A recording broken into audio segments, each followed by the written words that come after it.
The hand carts could move faster than the wagons. Now, you wouldn't expect that to be the case, but because the wagons, you've got all of this cattle, and the hand carts are, you bring the bare necessities, but you can move in a faster way. You're not going to have much when you get here, but the charity of the saints when they come is going to be a great blessing.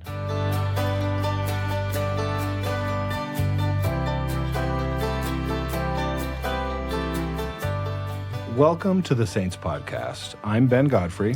And I'm Shaylin Back. Thank you so much for listening. Today we're going to be talking about Chapter 14 of Saints Volume 2, Hard to be Separated. It's been our tradition in the Saints Podcast to introduce you to lots of people from behind the scenes, historians, writers, editors, and today we have the opportunity to meet with another member of the Saints team behind the scenes, and that is our producer, Kurt Dahl. Welcome, Kurt. Thank you. It's great to be here today.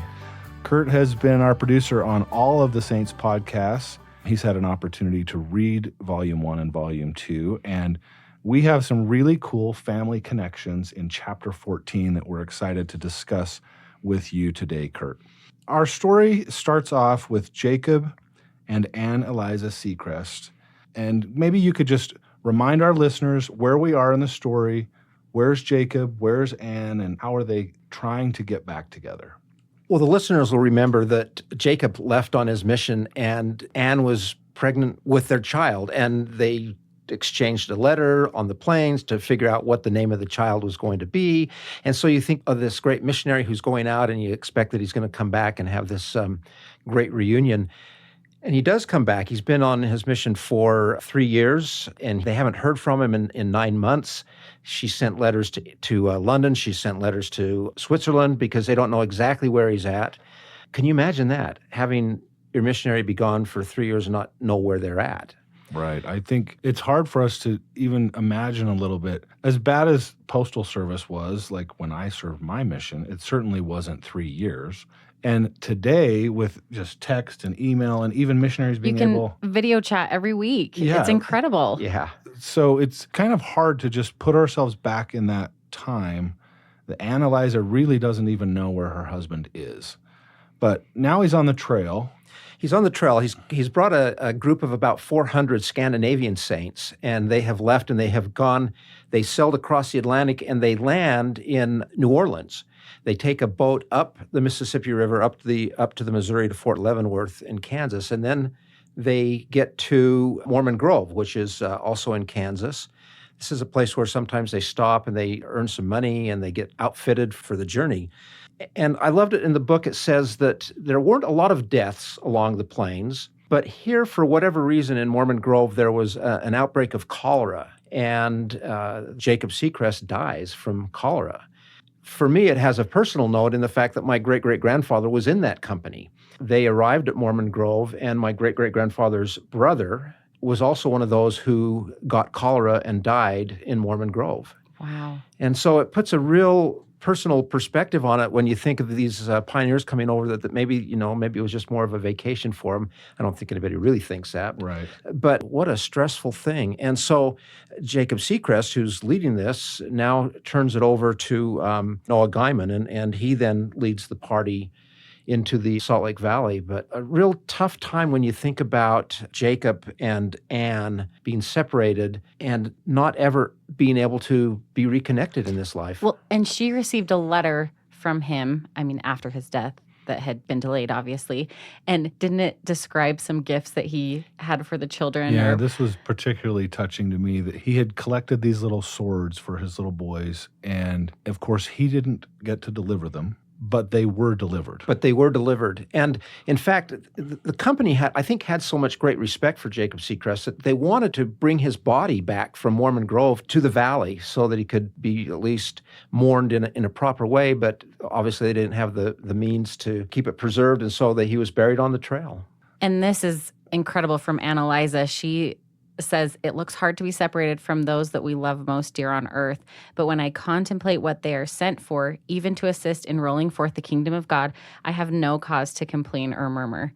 So as difficult of a position as she's in, she's able to, I think, have the perspective of he did what he was called to do. And I don't know. I just think that she's an incredible person. That's incredible faith. After they leave Mormon Grove, they make their way across the rest of the plains until they arrive near the Salt Lake Valley. And on September 6th, they get themselves ready. They kind of clean up, put on their best clothes. They're basically in rags at this point. They put on their best clothes because they're going to enter into the Garden of Eden. They're going to come into the valley. This almost must be mythical in their minds, how wonderful it's going to be.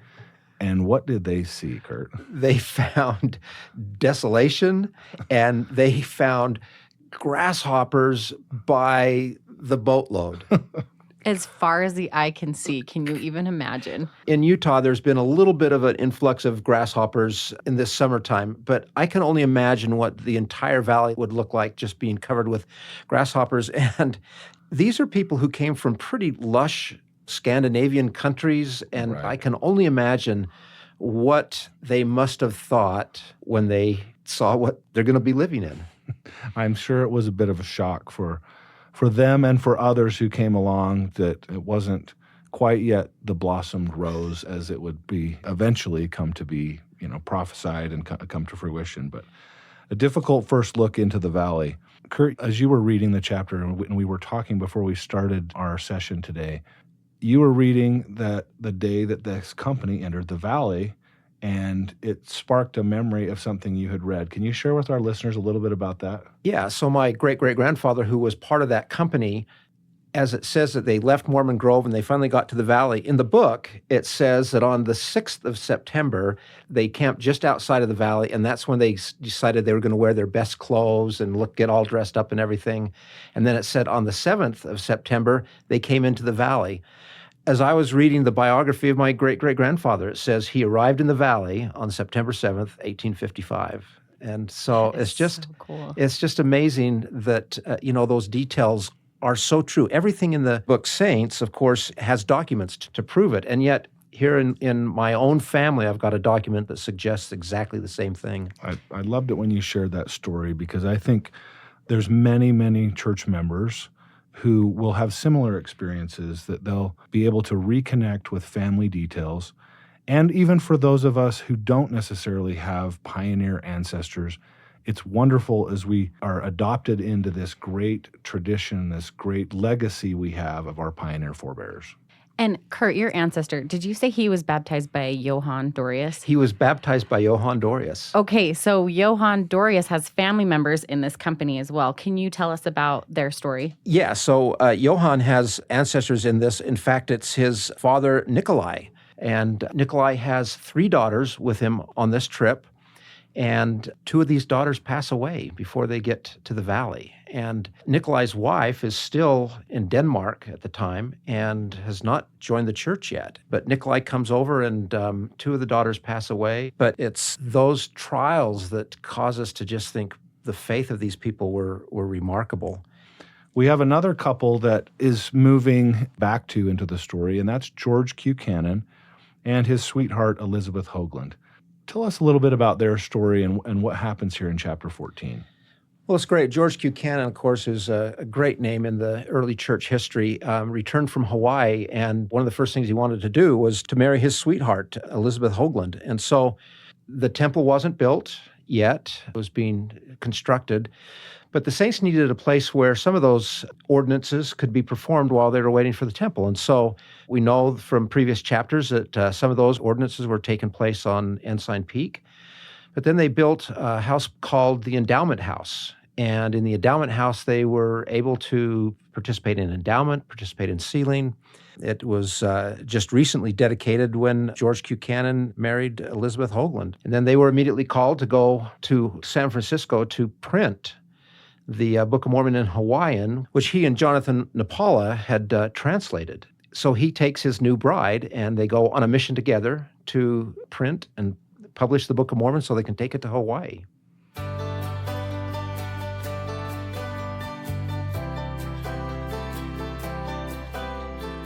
We have a drought condition in 1855, and Joseph F. Smith is receiving letters from his sister, who is here in the valley. He's on his mission in Hawaii, and she's sort of telling him about how hard it is to be living here and all of the difficulties they're facing. Can we talk a little bit about Joseph's response to her and changes we've seen in him thus far in the book? We'll remember in a previous chapter where Joseph F. was white hot. Yeah, white hot anger. He had white hot anger because here's a young man who, when he was 5 years old, his father Hiram was murdered, and he came across the plains with his mom. He didn't feel like his mom had been treated as well as perhaps she should have been. And so here's a young man with a lot of anger, and we've all seen 15-year-olds that are angry, and they're not fun to be around. But this is how Joseph F. Smith described himself. But while he's there, his sister, as Ben mentioned, writes, and he writes back to her and says, through all these challenges, he says, be a Mormon, out and out. And I just think that pretty much sums up in a very few words what his attitude now has been. It's amazing to see this kind of transformation from kind of being this angry young man off to the side to now he's almost this fatherly sort of figure to his younger sister and giving her advice saying, stand up for what you believe in, and it's all going to work out. His is a wonderful story that we're going to follow in future chapters, and one that I think our listeners and the readers of Saints are going to enjoy. One thing that was mentioned, that Martha Ann Smith, who is Joseph F.'s sister, I thought it was interesting. He said that she very seldom remembered seeing her mother smile. And, of course, we know Mary Fielding was Mary Fielding Smith, the wife of Hiram. You can imagine that there was probably not a lot to smile about in some of those days. Hard times. It was sweet because the kids say they just tried to make her laugh, and when she laughed, it was just a treat. Because she just had gone through some horrific things that are hard for us to imagine. But they said that she was an incredible woman. And I thought it was sweet from this story that he told her to not fight with her sisters and listen to her older siblings. And then he said, be sober and prayerful, and you will grow up in the footsteps of your mother. And I just thought that was a really sweet thing for a teenage boy to say to his younger sister, and something for her to really work toward. Yeah. I thought that was amazing. Pretty mature thing to say for someone who's maybe 18 years old at that point. Absolutely. In the valley, we've had these drought conditions. What's the economy like? Well, you can imagine they're in a place where there's not a lot of traffic at the time, 1855. This was not exactly the crossroads of the West at that moment. And so they're still trying to get their footing economically, and it's not going all that well, to be honest. The crops have failed. They found that the weather conditions can be very, very harsh and can cause, depending on what kind of winter you have, it really impact what your harvest is going to be. And so they've come across some tough times. The grasshoppers are eating a lot of things. And so the tithes and offerings it was not viewed upon as it is today, I think. We all know the story of Lorenzo Snow when tithing was really put to the test. But so they were in tough times economically. You can imagine, I think that it would have been very easy to just say, you know what, I just don't think this is going to work. Right. And something I connected as I was reading the book that I hadn't thought of before is that their economic situation, it impacted immigration to the area. And so tell us a little bit more about that. The book talks about the Perpetual Emigrating Fund. So tell us how their economy is affecting missionary work, basically. Absolutely. It's not unlike today in some regards, is that to do missionary work, it takes the faith and the funds of faithful saints. And they had an immigration fund, and obviously when there's not a lot of money to be made, there's not going to be a lot of money that's going to be put into that. And I do love when Brigham Young, in the book, it talks about Brigham Young who pled for help from the saints. And he said, this is true charity. Not only to feed the hungry and to clothe the naked, but to place them in a situation where they can produce by their own labor their subsistence. It is kind of an interesting thing. And I think it remains part of our culture today that, yes, we have a welfare program, and it is an amazing asset to the church and something that we can feel very good about as a people. But part of our program is helping people to help themselves. And it really goes back to this time when Brigham's telling them we're going to help people, but we're going to make sure that they can take care of themselves. I find it really inspiring that we think about all of the challenges they had from a physical nature, all the challenges that they had from economy and all those things.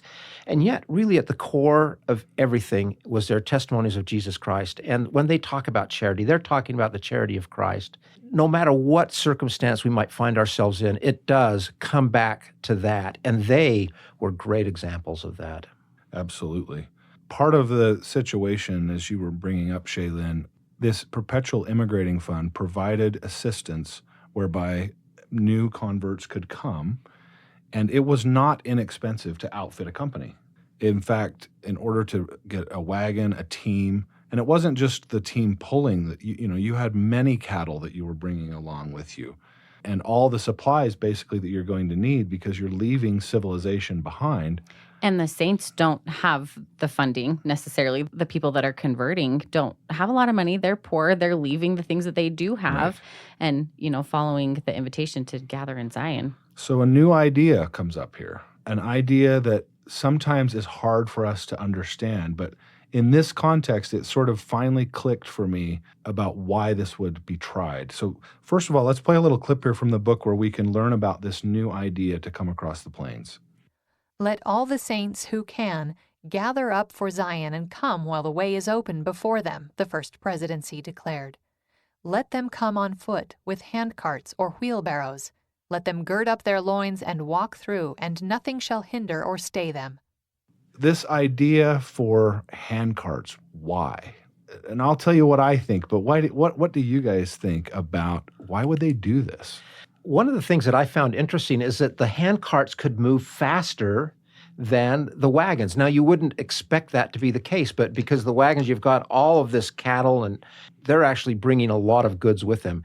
The hand carts you bring the bare necessities, but you can move in a faster way. You're not going to have much when you get here, but again, the charity of the saints when they come is going to be a great blessing. Speed for sure has to be part of it. Well, and also the expense, because you think about purchasing the oxen, purchasing the wagons, and then the oxen have to eat, and you have to find places to water them. Anyway, I just can't imagine the expense that would cost. So it's definitely a cheaper way to go. Absolutely. And that's the two things that I came away with as well. If you go to history.churchofjesuschrist.org and you look under the historic sites, there's a section on the handcart historic sites near Martin's Cove. And there's some wonderful material there that helps explain this. But it really was cheaper and it was faster. Yeah.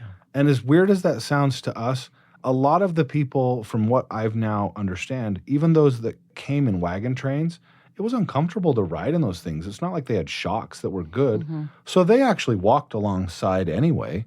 This was a way to get here fast and cheap. And as we're going to learn in future chapters, for the first 3 companies that came through, it worked pretty well. And then there's going to be some really, really hard times, which to this day are a source of strength and faith for the church. Not something that was easy, but something that we remember with great reverence. Again, showing the faith that they had and the conviction that they had. That's the lesson I think that I learned from it.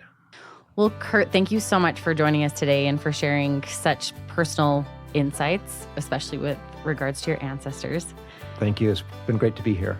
And thank you all for listening. We appreciate you coming along with us, and we encourage you to look at saints.churchofjesuschrist.org to read further into topics, especially that we talked about in this chapter we mentioned the handcarts and people and events and places. You can also let us know what you think, and you can email us at saintspodcast@churchofjesuschrist.org. I'm Shaylin Back. And I'm Ben Godfrey. Thank you so much for listening.